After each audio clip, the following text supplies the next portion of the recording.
Welcome back to Unbiased, your favorite source of unbiased news and legal analysis.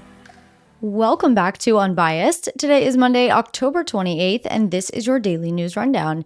As a reminder, if you love the unbiased approach that this episode provides and you feel more informed after listening, please go ahead and leave my show a review on whatever platform you listen, share this show with your friends, and if you're watching on YouTube, please go ahead and hit that thumbs up button and subscribe to the channel if you're not already. As far as the format of today's episode, we'll cover two relatively short stories, and then a large portion of this episode will be spent covering something that has been widely requested by all of you, and that is this new DoD directive, or this updated DoD directive, I should say, that's been brought to light by people like RFK Jr. and Joe Rogan. So we'll touch on what that directive is, what it means, and more, and we'll of course finish with the daily critical thinking segment. So without further ado, let's get into today's stories. Agents with U.S. Border Patrol and Homeland Security investigations have said they uncovered a human smuggling ring across the U.S.-Canada border. For context, there has been a recent surge in border encounters across the northern U.S.-Canada border, which is actually more than double the length of the southern border, more than 5,000 miles long. And to illustrate this surge, U.S. Customs and Border Protection data shows nearly 198,000 migrant encounters at the northern border this past year, which is 7 times higher than in 2021. According to Homeland Security, those people who are looking to be smuggled will reach out to various social media accounts that advertise smuggling services and pay anywhere from $5,000 to $20,000 for these services. These accounts promoting the smuggling services have been tracked back to India, where many of these smuggled individuals are from. An HSI special agent said that the people operating these accounts were responsible for more than 800 individuals coming in and accepting over $500,000 in smuggling fees. This smuggling process actually involves ordering Uber rides to maintain the organizer's anonymity. The HSI special agent said, quote, "One of the key aspects of this case was that in order to kind of have some anonymity or distance themselves from the smuggling attempts, they would order Uber services. They would tell the people to cross the border, go this direction until you hit a road. They would cross in the middle of the night, sometimes in the cold, in the forest." End quote. And in other news, last week, the FTC announced the finalization of its new click to cancel rule and is now facing a lawsuit. Little bit of background here. The click to cancel rule is designed to make it easier for consumers to cancel subscriptions. Once this rule takes effect, canceling a subscription is supposed to be just as easy as it was to sign up for the subscription.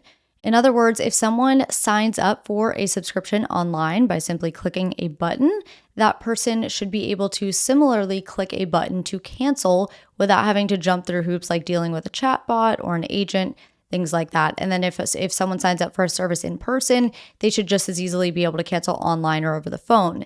This rule was part of the Biden administration's Time is Money initiative, which is a government-wide initiative to crack down on consumer-related hassles. As with any federal rule, it had to go through the rulemaking process set forth in the Administrative Procedure Act. So in March 2023, the FTC announced its click-to-cancel rule proposals, which then resulted in thousands of comments from both consumers and trade groups. Using that feedback, the FTC made some changes to its initial proposal before ultimately finalizing the rule in a 3-2 vote. As an example, there was a requirement that businesses remind consumers every year about their subscriptions renewing, which was included in the proposed rule, but then ultimately dropped from the final rule. However, in a new lawsuit, 3 industry groups that rely on subscription revenue challenged this new rule, alleging that the FTC made several violations during the rulemaking process, and it went beyond its authority in implementing the rule. In other words, the challengers say that the rule doesn't just regulate specific consumer contracts in specific industries, it just broadly regulates all consumer contracts for all companies in all industries and across all sectors. Therefore, they say it is too broad. The 3 groups that sued are the Electronic Security Association, which is a group that represents companies that install or monitor electronic security and safety devices, the Interactive Advertising Bureau, which is a group that includes leaders in digital advertising and media in its members list, such as Amazon, TikTok, LinkedIn, and Disney, and the Internet and Television Association, which is a trade association representing the broadband and cable television industries in the United States. It's worth noting that the same concerns brought up by these three challengers were also brought up by the two dissenting FTC commissioners. Remember, I said this rule was finalized in a 3-2 vote. What that means is that two commissioners were not on board with the rule, right? So at the time of the vote, one of the commissioners released a dissenting statement saying, quote, "Instead of pursuing targeted enforcement efforts or finalizing a rule consistent with the Commission's authority under Section 18 of the FTC Act, the Commission has used its limited resources to promulgate a broader regulation that may not survive legal challenge. Why the rush? There is a simple explanation. Less than a month from Election Day, the chair is hurrying to finish a rule that follows through on a campaign pledge made by the chair's favored presidential candidate." End quote. The FTC chair, Lina Khan, is a Democrat, and as I mentioned previously, this click-to-cancel rule was part of a Biden administration initiative. Now that this lawsuit has been filed, it'll be up to the courts to determine whether that new rule can stand. If the rule survives legal challenges and is not temporarily blocked in the meantime, it'll go into effect 180 days after being published in the Federal Register. So I'll keep you updated there. Directive 5240.01. What is it? Recently, it's been brought up by high-profile people like RFK Jr. and Joe Rogan, and now a lot of people have a lot of questions. Now, a bit of a disclaimer, as I always do, I'm going to tell you what I know and what's being said by both sides. This is one of those stories that I'll get called biased for, not saying 100% of what you want to hear, but that's my job. As I always say, I'm not here to make you happy. I'm here to tell you the truth of the matter. So keep that in mind, and let's get into it. DoD Directive 5240.01 started circulating in the darker corners of the internet a few weeks ago. And by darker, I don't mean bad. I just mean more secluded areas of the internet, not as public areas of the internet. But within the last week or so, it's really started to come into the light due to some high-profile people. So before we get into what those people have been saying, let's talk about what a directive is so we're all on the same page. Essentially, internal agency directives can be seen as guidelines for agencies. These guidelines can do various things. It really depends on the guideline, but they do things like tell agency employees how to carry out specific tasks, provide clarity on existing requirements under the law, provide guidance on compliance policies and procedures, etc. Directives are not laws, and I'll discuss the difference in a little bit. But Directive 5240.01 is titled DoD Intelligence and Intelligence-Related Activities and Defense Intelligence Component Assistance to Law Enforcement Agencies and Other Civil Authorities. It was originally created in 2007. It's been updated many times since its creation, most recently at the end of September. This updated document is around 22 pages, but the main focus has been on one paragraph in particular, Section 3.3A2C. Before we get into what that says, let's quickly review where this story came from. As I mentioned, the directive was brought to light specifically by RFK Jr. and Joe Rogan. Kennedy first reposted a video of Harris talking about Trump wanting generals like Adolf Hitler, and Kennedy wrote, quote, "This is the kind of inflammatory poison that divides our nation and inspires assassins. It's particularly ironic since Biden and Harris have just pushed through DoD Directive 5240.01, giving the Pentagon power for the first time in history to use lethal force to kill Americans on U.S. soil who protest government policies. If you want to understand a politician, the words from her mouth have little relevance. Look at her feet." End quote. Joe Rogan then, in a recent episode of his podcast, made mention of Kennedy's tweet. Now, I do want to be clear that this isn't a law, right? There's a difference between a law and an agency directive.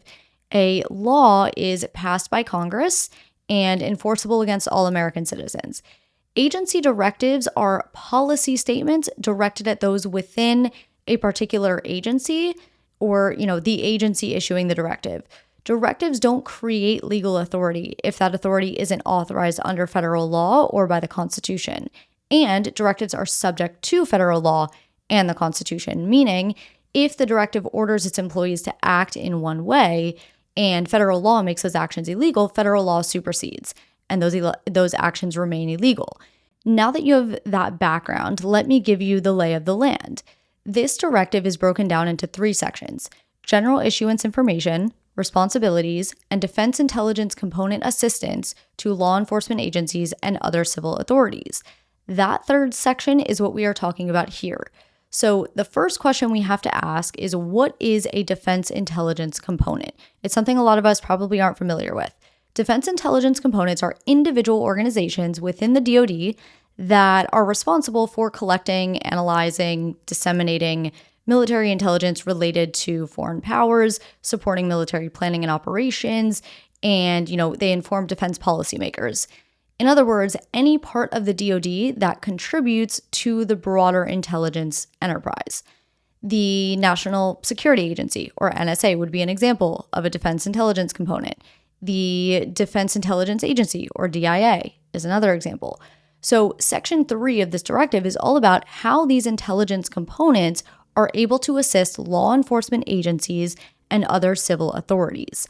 Section 3.3 is all about levels of authority. And here's what it says, quote, subject to paragraph 3.1, defense intelligence components may provide personnel to assist a federal department of agency, including a federal law enforcement agency or a state or local law enforcement agency, when lives are in danger in response to a request for such assistance in accordance with the following approval authorities, end quote. In other words, if a local, state, federal law enforcement agency requests personnel assistance from defense intelligence components, those components can provide assistance subject to certain approvals. So subsection A discusses those approvals, specifically when approval is needed from the Secretary of Defense. It reads, the Secretary of Defense may approve any type of requested permissible assistance described in Section 3.2. The decision to approve requests for these types of permissible assistance are reserved to the Secretary of Defense. A. Provision of personnel to support response efforts for civil disturbances, which may also require presidential authorization.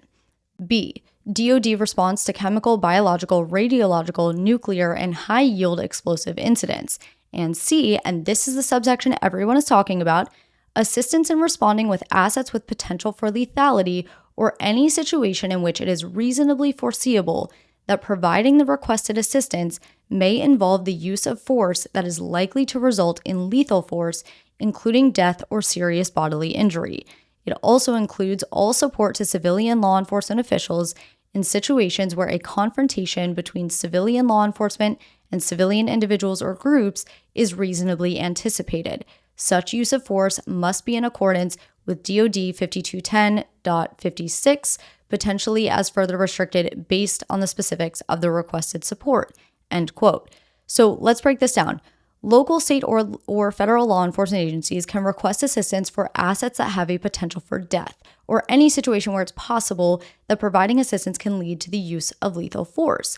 And this includes situations where civilian law enforcement may clash with civilian individuals. This type of request from local, state, and federal law enforcement agencies has to be approved by the Secretary of Defense per this section of the directive. That is the whole point of this section of the directive. Now, keep in mind, this directive specifically speaks to intelligence assistance. So an example of intelligence assistance would be airborne imagery, right? Maybe the DoD authorizes one of its components to go and fly over a riot and collect imagery. That would be an example of intelligence assistance.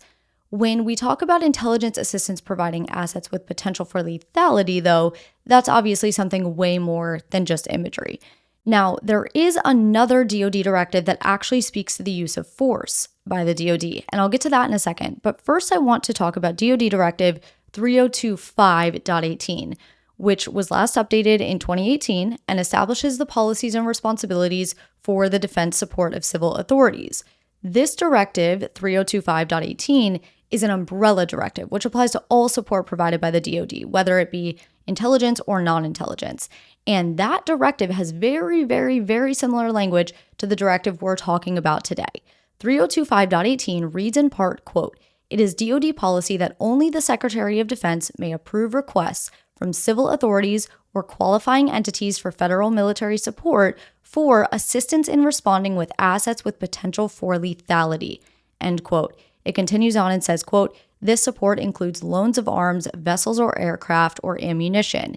It also includes all support to counterterrorism operations and all support to civilian law enforcement authorities in situations where a confrontation between civilian law enforcement and civilian individuals or groups is reasonably anticipated.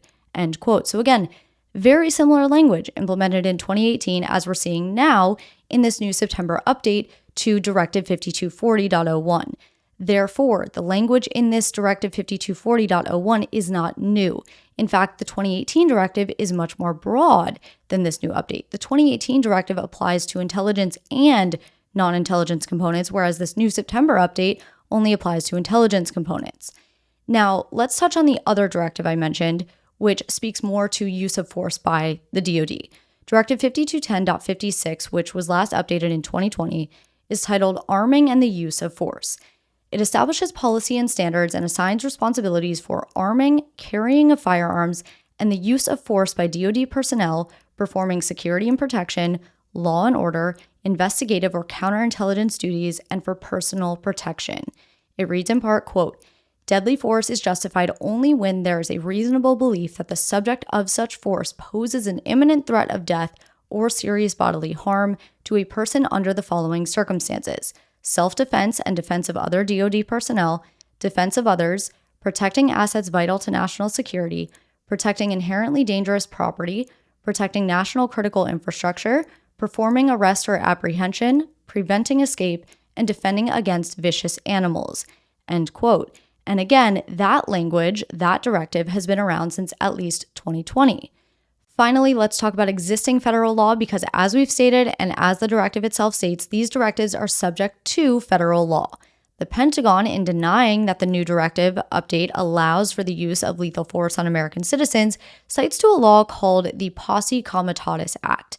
Now, Posse Comitatus translates to power of the country, and it was enacted by President Hayes in 1878 to limit the powers of the federal government in the use of federal military personnel to enforce domestic policies and laws.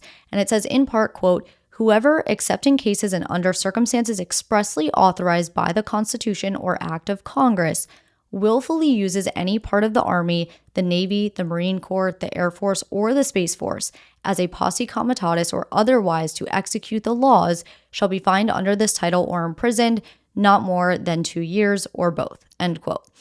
A couple of things to note here. One, the law uses the word willfully. Under the rule of law, the word willfully means that someone did something voluntarily, intentionally, and with a specific intent to do something the law forbids. So to violate this Posse Comitatus Act, the Army, Navy, Marine Corps, Air Force, or Space Force must intentionally kill someone on American soil for the purpose of implementing domestic policy or law.